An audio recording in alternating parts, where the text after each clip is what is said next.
Pak Ganjar Pranowo ini lebih realistis dibandingkan Pak Anies Baswedan. Dan saat bangsa Indonesia bisa menerima seorang keturunan pendatang untuk menjadi pemimpinnya, maka ini adalah bentuk kebinekaan yang sesungguhnya. Betul kan? Seorang pemimpin saat ini harus dekat di masyarakat.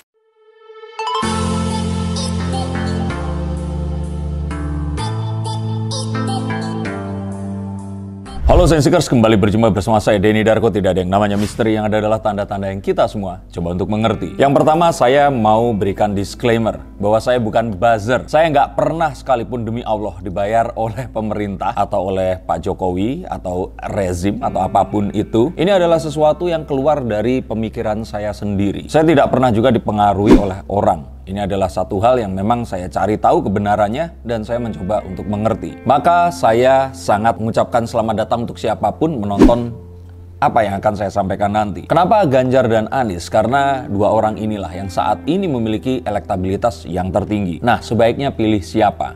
Kalau saya pilih siapa? Kalau Anda dan kalian semua pilih yang mana? Tapi apakah sudah mempertimbangkan fakta-fakta tersembunyi yang akan saya sampaikan sebentar lagi ini? Jangan di skip, karena ini akan penting dan kita akan lihat siapa yang sebaiknya harus dipilih. Setelah lengsernya Pak Susilo Bambang Yudhoyono, seakan-akan warga Indonesia ini semuanya ini jadi melek politik, jadi mengerti. Selama ini mereka mungkin nggak tahu MPR itu apa, DPR itu apa, presidential threshold itu apa. Nah, mendadak semuanya menjadi jurkam atau juru kampanye. Tapi ini sebenarnya adalah sesuatu yang mengembirakan. Yang disayangkan adalah keributan yang terus kemudian terjadi karena setengah mati membela siapa calon idola mereka. Video ini insya Allah semoga tidak akan seperti itu. Maka coba dengarkan baik-baik. Yang pertama, kita harus tahu dulu kelebihan di antara dua calon ini tadi. Dan yuk kita akan mulai karena menjadi presiden ini berbeda dengan menjadi gubernur, menjadi wali kota, bupati dan sebagainya, atau menjadi kepala desa, lurah, RT dan yang lain-lainnya. Walaupun sama-sama pemimpin, tapi yang dipimpin skupnya pasti akan jauh lebih besar. Dan banyak membutuhkan kriteria yang mungkin tidak akan kita bayangkan, yang mungkin baru kita ketahui saat seseorang ini tadi sudah nyalon atau pas menjadi presiden. Tapi yuk kita akan mulai dengan kelebihan dari Ganjar Pranowo atau Mas Ganjar ini. Singkat saja, kalau menurut saya kelebihan dari Ganjar Pranowo ini adalah versi upgrade-nya dari Pak D atau Pak Jokowi. Image yang dipilihnya pun ini sama. Dan beliau ini mengawali lebih jauh lagi dibandingkan Pak Jokowi. Kalau Pak Jokowi ini seorang pengusaha yang menjadi kader partai, kemudian diangkat menjadi wali kota. Nah, Pak Ganjar ini melalui semua ini tadi dari menjadi punggawa masyarakat. Beliau memulai karirnya dari nol dan menjadi kader partai. Ini adalah satu kelebihan juga yang nanti di poin berikutnya akan saya sampaikan. Dan sebenarnya yang lebih menarik dan lebih sangat-sangat menjadikan saya termasuk yang mengagumi beliau adalah kemampuan beliau ini mencitrakan dirinya di depan masyarakat. Kenapa seperti ini?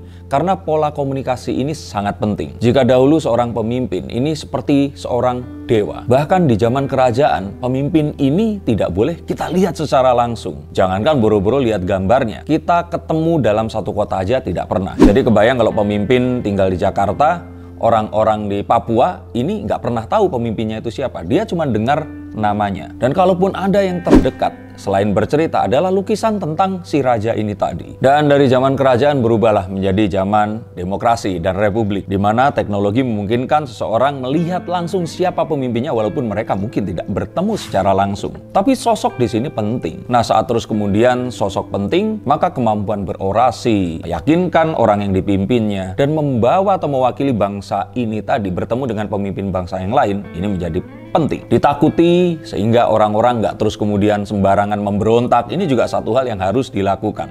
Kalau dulu dengan sebuah cerita tentang kehebatan dan juga storytelling bahwa raja ini adalah keturunan dewa atau memiliki kesaktian mandraguna, membuat orang-orang ini jadi berpikir sejuta kali sebelum mereka melakukan kudeta. Nah, tapi di zaman-zaman sekarang hal itu bahkan tidak mungkin dilakukan. Jika kita melihat sosok seperti Pak Soekarno, Pak Harto yang berorasi dengan mungkin mengangkat tangan, sekarang hal itu tidak akan mungkin bisa dilakukan. Seorang pemimpin saat ini harus dekat di masyarakat dan dia harus sangat dekat dengan orang yang dipimpinnya. Dan Pak Ganjar ini pandai mencitrakan hal tersebut dan juga melakukannya tentu saja. Ingat, melakukan saja tapi nggak dicitrakan, ini juga beda cerita lagi. Jadi jangan dipotong konteksnya. Nah, saya pikir itu kelebihan dari Pak Ganjar Pranowo secara personal.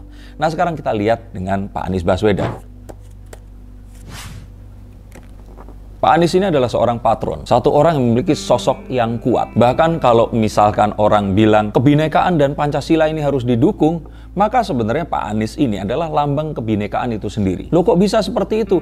Ya, dia ini bukan orang pribumi asli Indonesia. Beliau keturunan Yaman yang merupakan pendatang yang datang dari Timur Tengah sana. Tapi tentu saja nasionalisme dan keindonesiaannya tidak akan kita ragukan lagi. Dan saat bangsa Indonesia bisa menerima seorang keturunan pendatang untuk menjadi pemimpinnya, maka ini adalah bentuk kebinekaan yang sesungguhnya. Betul kan? Beliau juga seseorang yang intelektual, mencerminkan hal itu dan memang mumpuni di bidangnya. Dan tidak hanya intelektual, sisi agamawi. Bener nggak ya agamawi ya? Dengan citra ustadz yang islami di sini. Sangat lekat dengan jati dirinya dan siapa sosok yang ada di belakang beliau. Beliau pun adalah seorang internasionalis. Memiliki jaringan yang luas di seluruh dunia. Dan kalau seandainya dijajarin berdua, kalau saya pikir sosoknya ini lebih presiden dibandingkan Pak Ganjar Pranowo. Ya ini mungkin presiden buat seorang Gen X seperti saya. Maka melihat dua ini tadi, kalau seandainya yang ditanya itu adalah saya, maka otomatis saya pasti akan memilih, ayo siapa? Bukan Ganjar, malah saya akan memilih Pak Anies Baswedan. Kenapa seperti itu? Karena kalau saya harus berpikir logis, mempertimbangkan banyak hal yang harus diseimbangkan di sini, maka Pak Anies ini lebih banyak memiliki kesamaan dengan diri saya. Seseorang yang berasal dari dunia akademis dan pendidikan. Kalau bahasa kerennya itu teknokrat. Mirip Pak Ridwan Kamil, mirip juga dengan Bung Karno. Seorang profesional yang terus kemudian mendharma baktikan dirinya kepada dunia kepemimpinan dan kebangsaan. Sehingga saya pasti akan lebih memilih beliau dibandingkan seseorang politikus yang kalau kami semua para akademisi dan profesional ini melihat, itu hanyalah orang-orang yang memang mengerti di paparan saja, tetapi jarang sekali yang turun ke lapangan untuk mengerti problema yang sesungguhnya. Ini bukan problematika sosial atau kemasyarakatan ya, tapi lebih kepada keahlian yang dia miliki. Dan ini adalah alasan saya mengapa memilih beliau. Selain juga kalau di foto itu sosoknya lebih presiden gitu loh, dibandingkan bahkan Pak Jokowi maupun Pak Ganjar Pranowo sekalipun. Tapi, ada tapinya nih.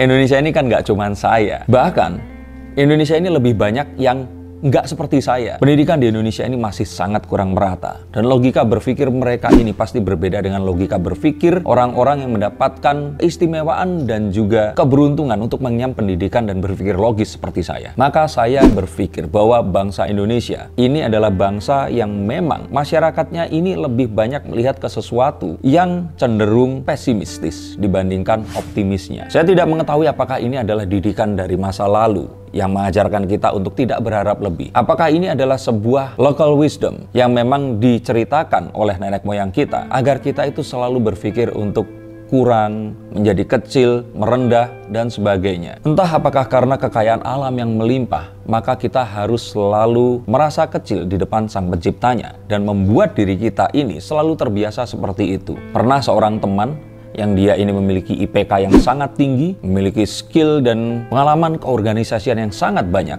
Tapi saat dia diminta untuk menceritakan apa kelebihan dan siapa dirinya, dia terus kemudian merasa gagap karena dia merasa tidak enak menceritakan kelebihan-kelebihan dan prestasi dirinya. Nah, ini yang saya pikir harus diwakili oleh siapapun presiden Indonesia nanti. Sehingga sosok kebapaan, mengayomi, mau mendengarkan, yang selalu terasa dekat dan mau untuk menyatukan perbedaan, ini adalah yang dibutuhkan oleh masyarakat yang seperti ini, dan memang bangsa Indonesia banyak yang seperti ini. Dan hal tersebut kemarin sudah dilakukan oleh Pak Jokowi, dan kalau saya harus melihat secara objektif, hal ini berhasil dilakukannya. Loh, tapi kan ternyata masih banyak hal-hal yang lain yang juga ternyata nggak seperti apa janjinya. Nah, di sini saya ingin katakan sekali lagi, saya bukan buzzer, dan saya bukanlah seseorang yang dibayar secara profesional untuk mendukung pemerintah atau menceritakan cerita baik tentang atau memberikan gula dan pemanis pada kenyataan yang memang tidak indah ini. Tapi menjadi presiden itu tidak hanya mengurusi Indonesia ke dalam saja, tapi juga keluar. Dan politik dalam negeri sama kerasnya dengan politik keluar Indonesia. Dan politik itu kejam dan puritan atau tidak mengikuti perkembangan zaman. Sehingga menjadi presiden yang baik dan benar by the book itu tidak akan menyelamatkan siapa presidennya dan bangsa yang dipimpinnya. Seorang presiden juga harus pandai bersiasat. Siasat apa yang kira-kira dibutuhkan? Pertanyaannya hanya satu.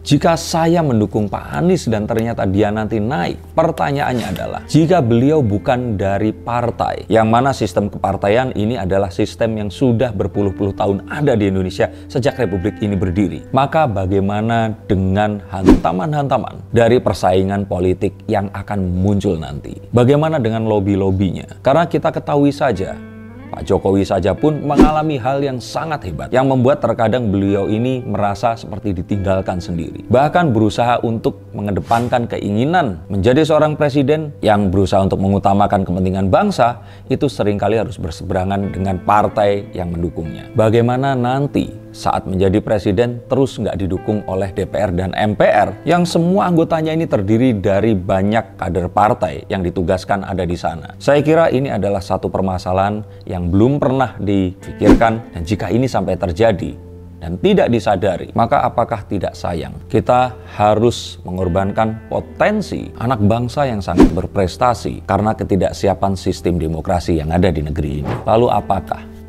dukungan dari ummah atau kelompok Islam fundamental, maaf kalau saya salah menyebut karena saya bukan politikus di sini, akan cukup dalam upaya berpolitik di Republik ini? Karena presiden ini bukan gubernur, maka kita bayangkan kan, kalau kemarin Formula E saja, jika ternyata dugaan kita benar dan Pak Anies di sini memang dihalang-halangi secara politik, akankah hal ini akan terjadi saat beliau nanti memimpin sebagai seorang presiden di Republik ini? Dan jika hal tersebut mungkin salah karena saya bukan pengamat politik dan ada komentar di bawah yang bisa membenarkan apa yang saya katakan, dan semoga ini bisa terjadi, maka pertanyaannya adalah, kalau ini harus riset terus-menerus, riset dari awal lagi, pembangunan nanti akan dirubah mengikuti pola atau roadmap yang berbeda dari pemimpin yang berbeda, maka kapan bangsa kita ini akan membangun negaranya? Kita juga tahu bahwa walaupun banyak terkendala korupsi, tapi Orde Baru ini memiliki satu kestabilan pembangunan karena satu pelita ke pelita yang selanjutnya yang terjadi secara sambung sinambung. Maka jika ini nanti digantikan style atau gaya kepemimpinannya, akankah kita harus mengulang lagi dari awal? Akankah kita harus membuang yang lama dan memulai yang baru? Dan nanti 5 atau 10 tahun lagi kita harus mengulang proses ini lagi. Yang padahal saat 2 tahun atau 3 tahun berjalan, masyarakat sudah ngomong tentang ganti presiden lagi. Kita harus tahu bahwa permasalahan ini tidak akan usai hanya dengan mengganti presiden saja. Tetapi ini berangkat dari jati diri kita dan bagaimana kita mengatasi permasalahan ini. Maka sampai kapankah kita harus bersikap seperti seseorang yang selalu menunggu keajaiban terjadi tapi tidak pernah berusaha untuk mewujudkan mimpi kita ini? Seseorang yang selalu menunggu sebuah perubahan nasib yang diturunkan oleh ilahi, tapi kitanya hanya rebahan dan goler sana dan goler sini. Maka tanyakan hal tersebut kepada diri kita sendiri. Masyarakat mungkin akan happy dengan gonta-gantinya presiden, janji-janji manis selama kampanye, dan fantasi mereka saat presidennya ini berganti, maka kekejaman rezim tidak akan terjadi. Pembangunan akan merata di seluruh negeri. Lapangan pekerjaan akan dibuka di sana-sini. Kurs rupiah akan menguat dan harga kebutuhan akan tidak meroket tinggi. Tapi ini kan hanya fantasi. Realitanya tidak pernah seperti itu. Negara Indonesia masihlah negara dunia ketiga, masih berflower. Sehingga saya pikir kalau harus memilih di antara itu tadi, maka terpaksa yang positif ya tentu saja. Akhirnya saya melihat bahwa saat ini Pak Ganjar Pranowo ini lebih realistis dibandingkan Pak Anies Baswedan. Tentu saja kecuali Pak Anies Baswedan bisa menyelesaikan permasalahan yang saya ceritakan tadi dan memiliki jawaban sebelum ini semua dimulai. Atau jika tidak seperti itu, kenapa kita tidak mencoba untuk berpikir kritis dan yuk kita kawinkan saja keduanya. Pak Anies dan Pak Ganjar bersatu menjadi satu di sini. Apakah Ganjar dan Anies ataukah Anies dan Ganjar? Saya kira itu impian saya saat kemarin waktu Pak Jokowi dan Prabowo ini berseteru untuk memperebutkan siapa yang berhak memimpin Indonesia. Yang saya saat itu berpikir adalah, kenapa nggak keduanya saja? Ya walaupun akhirnya saya dapat hadiah hiburan, karena akhirnya Pak Prabowo menjadi menteri dari Pak Jokowi, tapi harapan saya untuk yang satu ini, jika ternyata kondisi politik dan keadaan Indonesia masih seperti yang sama 1,5 tahun lagi, maka saya akan tetap vote untuk Pak Ganjar dan Pak Anies. Ini bersama-sama memimpin Indonesia dan membawa kita keluar dari semua permasalahan ini. Bagaimana menurut pendapat kalian semua? Silahkan tuliskan komentar di bawah sini, tapi mohon dijaga emosi dan juga tulisannya. Dan ingat, bahwa memilih siapa yang akan memimpin negeri ini hanyalah segelintir persen dari permasalahan bangsa ini yang sebenarnya. Dan semua itu terletak pada diri kita sendiri. 270 juta lebih bangsa Indonesia yang tersebar dari Sabang sampai Merauke. Terima kasih, sampai jumpa, dan salam.